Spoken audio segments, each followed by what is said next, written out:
How's it going? I'm Dr. Satan here on Awesomeness.net build server, and I frequently get a lot of questions on people asking, how can I make an efficient plane? How can I make a plane that flies right, or, doesn't use nothing but thrusters just to make it lift up and fly around and imitate a plane? Well, today on this tutorial, I'm going to see if I can maybe shed some light on how to make a nice little plane, and maybe help you on your endeavors. Okay, first thing you're going to need to do is get all the pieces that you're going to build your plane with. I'm sure a lot of people just kind of wing it as they go. They look through their prop list and, oh, this will work, that'll work, which is perfectly fine. But for this, I'm going to go ahead and just have all my pieces laid out to make this simple as possible. Okay, first what you want to do is, of course, assemble your plane.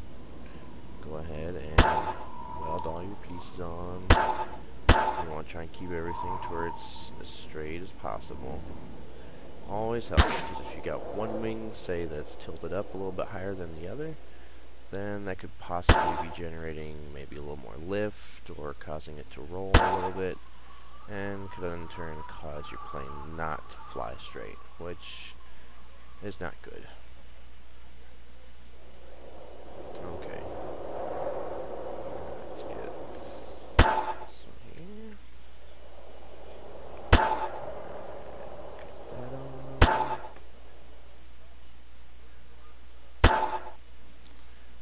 And no, I'm not getting all of this perfect, but just a little simple tutorial.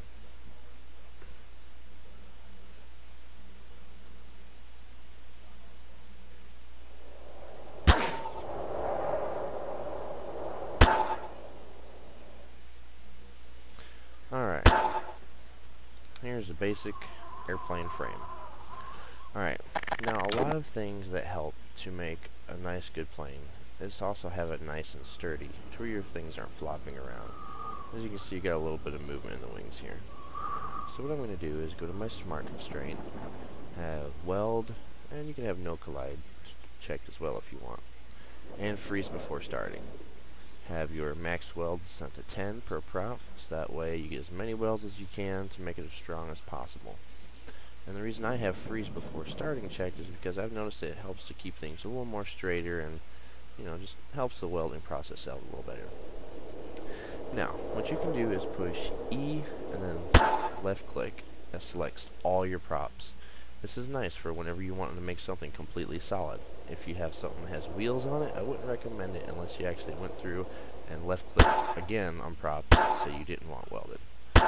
Okay, once you have everything checked, go ahead and right click and it'll begin the Smart Constraint process. And there, it's done. See, it made 15 constraints just for this one little prop. It's got 1, 2, 3, 4, 5, 6 little props, and that's it. So, now, unfreeze it all. You can see it's much stabler. Very nice. Okay. Now, another thing about making a nice plane is your weights.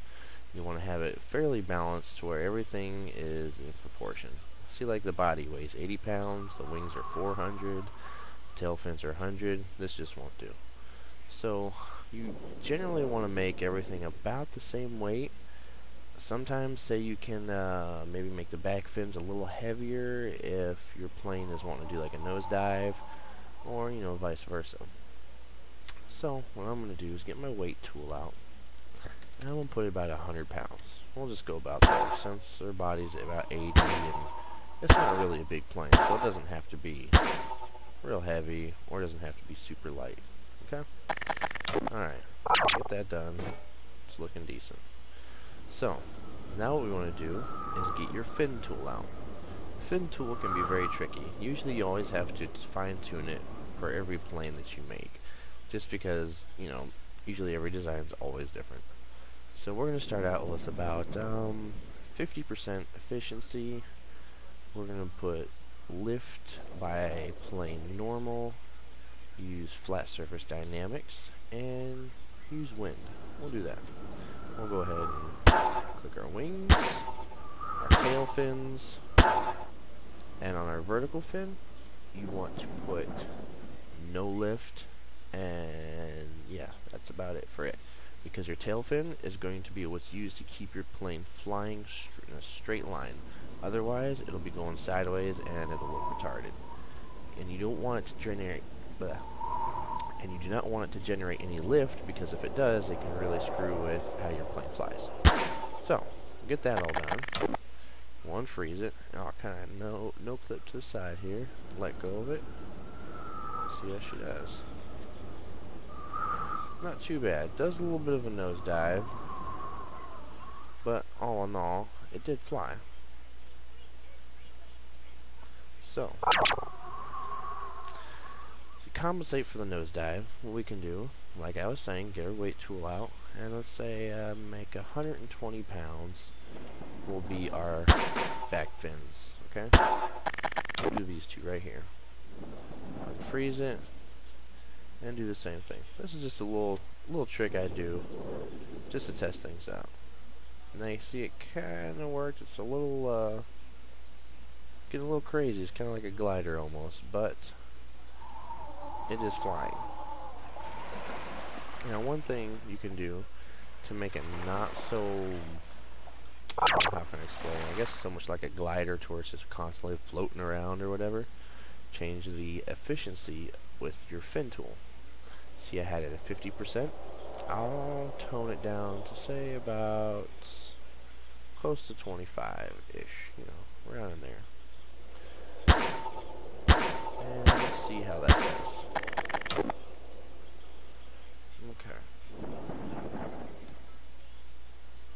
See how that was? It's a little bit better, not floating around as much. Yeah, I think that should do fairly fine. You notice it started to, the tail of the plane started to kind of dive down. And that's probably from me adding weight up here. So, what I'm going to do is go ahead and return this back to its original weight, to 100 pounds, just to balance it all out. Let's see how this does. Okay. Still kind of diving down in the back. Alright, now, one thing we can do with this, if you have the option of a wire weight tool, you can add a weight. See, this one's at 5 pounds. I'll go into my constant value, and let's start out with, say, 35 pounds. Just random number, seems about right. Okay. And then all you gotta do is wire weight to the constant value, and it changes that to 35 pounds. Easy as that. Alright, now if you don't have the option of a wire weight tool, then you can usually get away with just spawning a thruster on there. Say like if you didn't have the wire weight, just go to thruster, put the force to 0 or 1, spawn it on there, and then just change the weight of it. And that's basically a real quick and easy way of, you know, putting a counterweight on your plane. Okay, now let's see how it does with the newly added weight. See, that was actually a lot better. It kind of just went straight down, but it still glides. It doesn't do a nosedive, and the ass end of it doesn't dive down. So, now just to do a little test, we'll just get one of these thrusters. Real simple. You know, usually it's something like this, I would wire it all up to where it has pitch, yaw, roll, all that, you know. But for this, just as a simple test for the tutorial, I'm just going to put some simple soda cans right here. This is one spot that I have found makes a nice spot for a thruster. I don't exactly know why. Maybe it's just because it's closer to the center of gravity of the machine, or whatever. But this is usually where I always put my thrusters, no matter what size of the plane, and it usually seems to do pretty good. So, I got this set on toggle, so I can just turn it on, let her go, see how it does. And it looks like she's flying pretty good. Kind of went in a little loop there, but it's only pushing forward. It's got no, you know, no pilot or nothing. But yeah, it's all about how you do your weights, change your fin tool, and all of that. And I hope this tutorial has been helpful in your endeavors in making a plane. And if you have any questions or request a tutorial on anything else, please let me know, and I'll try and help you as much as I can. And thank you for watching, and if you ever get the chance, see if you can find the server, join it, and have some fun. Thanks.